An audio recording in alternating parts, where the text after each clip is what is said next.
अस्सलाम वालेकुम। आप देख रहे हैं हिचुनित मोहम्मद कदस मोहम्मद अशफाक अली। हम पहुंचाएंगे आप तक आवाम की आवाज़। हर बार होगी एक नई खबर, क्योंकि हम रखते हैं हर न्यूज़ पर नज़र। आइए देखते हैं आज की कुछ खास खबर। औज़ु बिल्लाहि मिनश शैतानिर रजीम, बिस्मिल्लाहिर रहमानिर रहीम। देखकर मेरे जुनून को नाज़ फरमाते हुए, देखकर मेरे जुनून को नाज़ फरमाते हुए मौत शर्माती है मेरे सामने आते हुए। फिर उठूंगा अबर की मानन, बल खाता हुआ, घूमता फिरता, गरजता गूंजता गाता हुआ, वलवलों से बरख की मानन लहराता हुआ, मौत के साए में रहकर मौत पर छाया हुआ, मौत के साए में रहकर मौत पर छाया हुआ। काम है मेरा तगय्युर, नाम है मेरा शबाब, मेरा नारा इत्तेहाद इत्तेहाद इत्तेहाद। ये जोश मलियाबादी के गजल के अशार हैं और जोश साहब से माफी मांगता हूं कि इसमें मैंने कुछ तरमीम की है। और तरमीम कहां की है कि काम है मेरा तगय्युर, नाम है मेरा शबाब, मेरा नारा इनकलाब इनकलाब इनकलाब। तो मैंने इसको मेरा नारा इत्तेहाद इत्तेहाद इत्तेहाद कहा है।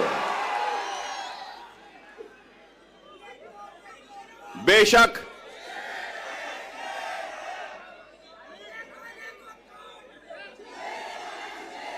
माफ करना,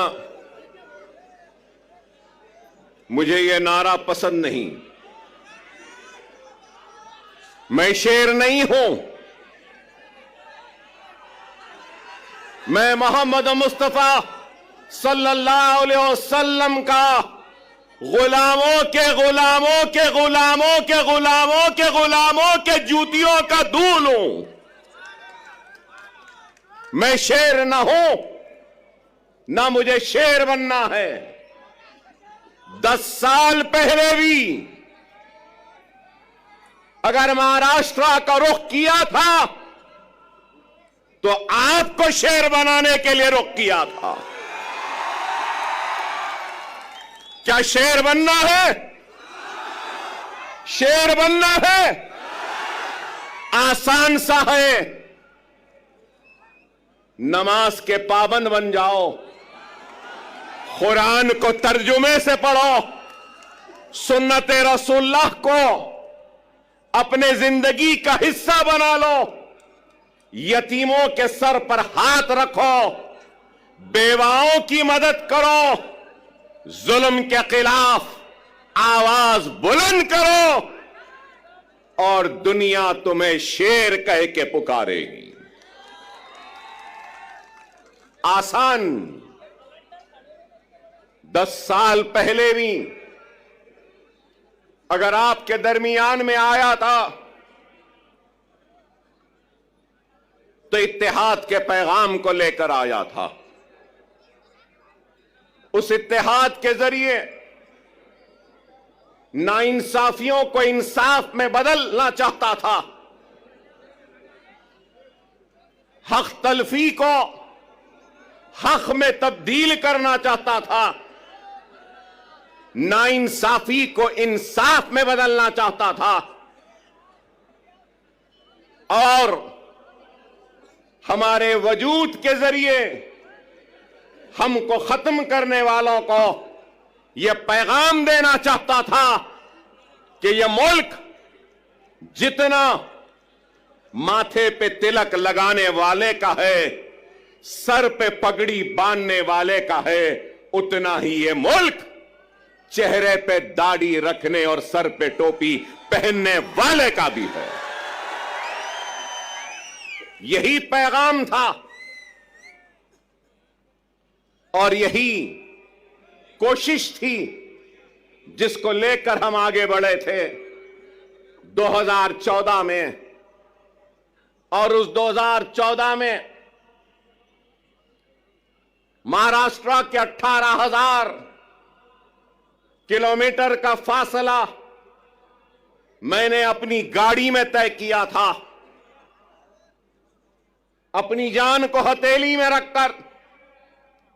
डराया गया, धमकाया गया, लेकिन न डरे न घबराए, बेखौफ होकर बेबाकी के साथ इज़ारे हक को बयान किया और सिर्फ आपसे अगर इल्तिजा की, आपसे दरखास्त की और आपसे अगर गुजारिश की तो सिर्फ और सिर्फ इत्तेहाद, इत्तेहाद और इत्तेहाद कहा। मैं ये भी याद दिलाऊं कि अकबरुद्दीन ओवैसी 10 साल पहले भी अगर आया था तो इत्तेहाद के लिए आवाज को उठाई थी, दरखास्त की थी, तो अपने इस शेरवानी के दामन को फैलाकर अपने कलमगो भाइयों के सामने एक इत्तेहाद का भिखारी बनकर अपनी शेरवानी के इस टुकड़े को आगे बढ़ाया था और यही कहा था कि ये इत्तेहाद का भिखारी आया है, तुम अपने इत्तेहाद की खैरात मेरे दामन में डाल दो।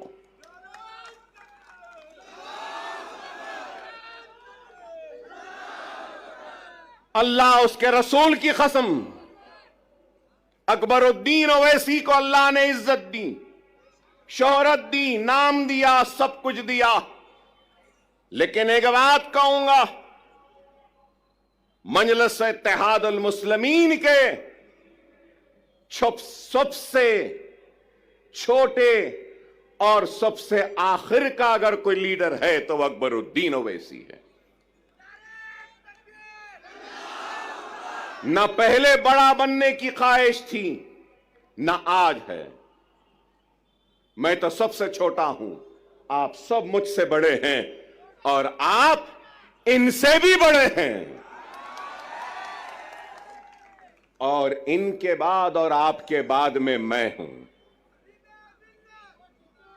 इस चीज को याद रखो, इस चीज को याद रखो। क़यादत एक अजीम जिम्मेदारी है। क़यादत एक अजीम जिम्मेदारी है और सदक़े दिल और बेगर्ज होकर जो खिदमत करेगा तो अल्लाह उसकी क़यादत में इस्तेहकाम और मजबूती देगा।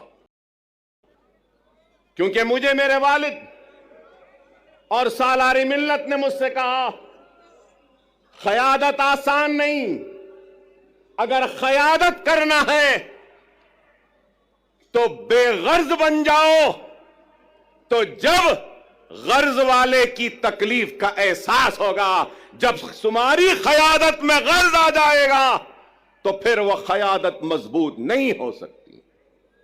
खुदारा इस बात को समझो,